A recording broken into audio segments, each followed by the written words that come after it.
$30 million. Ha, to'g'ri eshitdingiz. Tasavvur qilmoqdamisiz? Bu shunchaki raqam emas, bu bir necha avlodni boy qilib yuboradigan summa. Va tasavvur qiling, bir inson oktagonga chiqib 15 daqiqa urushgani uchun unga shuncha pul taklif qilishsa-yu, u yo'q, menga pul kerak emas, menga oq uy kerak deb javob bersa.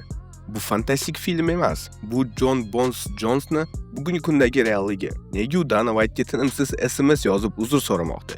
Nega u Tom Masvidal bilan jangdan qochish uchun $30 million axlatga tashladi?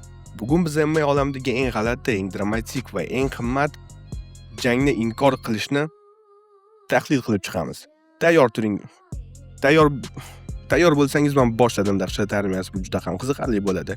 X hamkorligida tayyorlandi. Siz bu yerda top matchlar, top keplar va matchlarda g'olibingizni aniqlashingiz mumkin. Kommentariyada yozilgan ссылка orqali o'ting yoki xohlagan joyingizga yangi registratsiya qilib, bizni promokod dahshat MMA deb yozsangiz, sizga eksklyuziv tariqasida birinchi pul to'ldirganingizdan keyin 10 million so'm beriladi. Keling voqealar zanjirini birma-bir ulaymiz. Hammasi qanday boshlangan edi? Tom Masvidal og'ir vaznda vaqtinchalik kamar sohib bo'lgandan beri butun dunyo faqat bitta jangni so'rayotgan edi. Jones va Masvidal. Dana White esa har bir intervyusida men sizga birinchi kundan beri aytgan gapimni takrorlayman. Bu jang 100% amalga oshadi deb va'da berayotgan edi. Lekin Jon Jones bu kutilmagan burilishlar ustasi. O'zini allaqachon nafaqaga chiqqan deb hisoblayotgan edi. Uning nazarida MMA olamida qilish kerak bo'lgan hamma ishni qilib bo'lgan. Stipe Miocichni mag'lub etgandan keyin uning ambitsiyalari sport zalidan chiqib siyosat olamiga ko'chib o'tdi va aynan shu nuqtada Donald Trump sahnaga chiqdi. Trump faqat bir og'iz gap aytgandi. Jon, kel Oq uy bog'ida jang qilamiz degan taklifi Jonsning miyasini ostin-ustun qilib yubordi. Endi unga na Aspinall, na kamar, na reyting kerak. Unga faqat tarixiy Oq uy kerak va mana shu hammasi.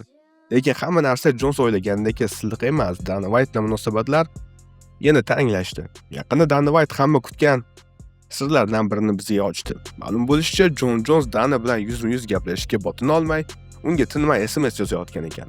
U yerda nima yozilgan ekan? Dana shunday dedi. Bu telefon orqali suhbat emas edi. U shunchaki uzun matn yozib yubordi. Dana, mujik, meni kechir.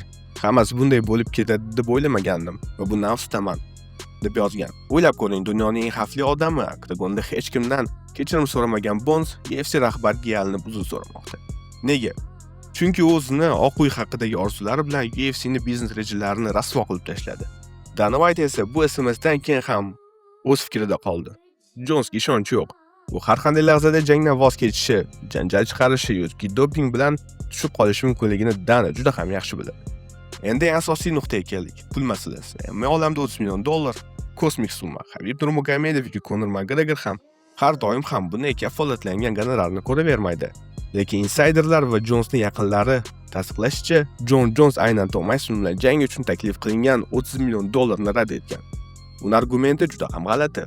Meni motivatsiya menda an'anaviy emas. Moddiy jangchilar qiziqadigan narsalarga qiziqmay qo'ydim. $30 million? Ha, bu ko'p pul.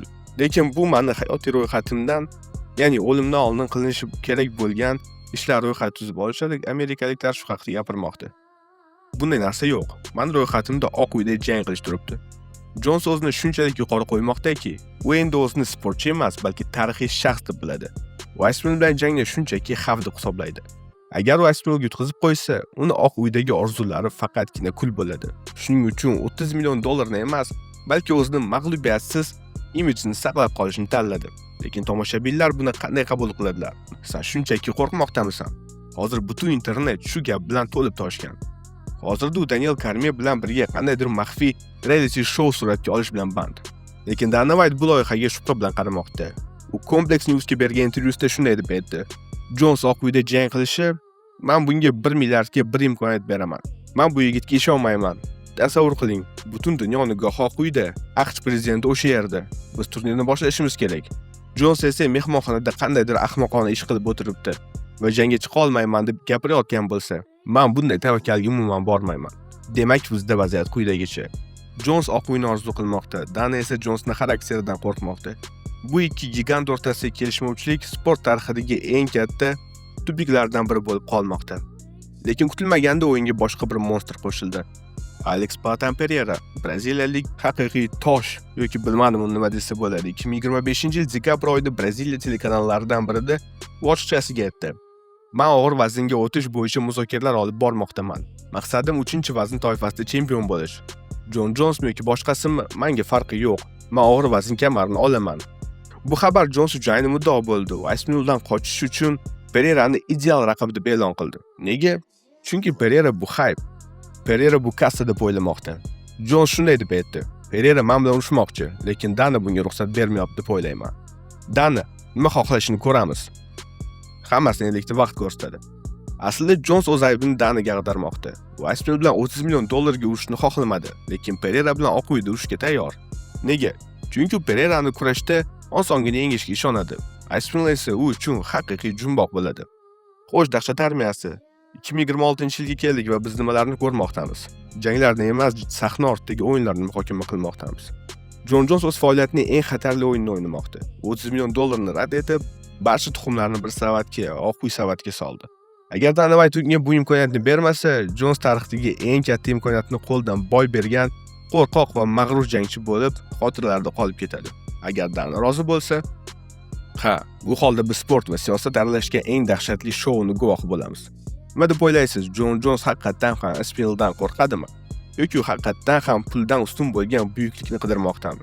30 million dollarni rad etish bu mardlikmi yoki ahmoqlik? Kommentariyada o'z fikringizni yozib qoldiring. Har bir fikr men uchun muhim. Dahshat TV kanaliga obuna bo'lishni va qo'ng'iroqchani bosishni unutmang. Biz bilan qoling. Eng qaynoq va yangiliklari hali oldinda. Salomat bo'ling.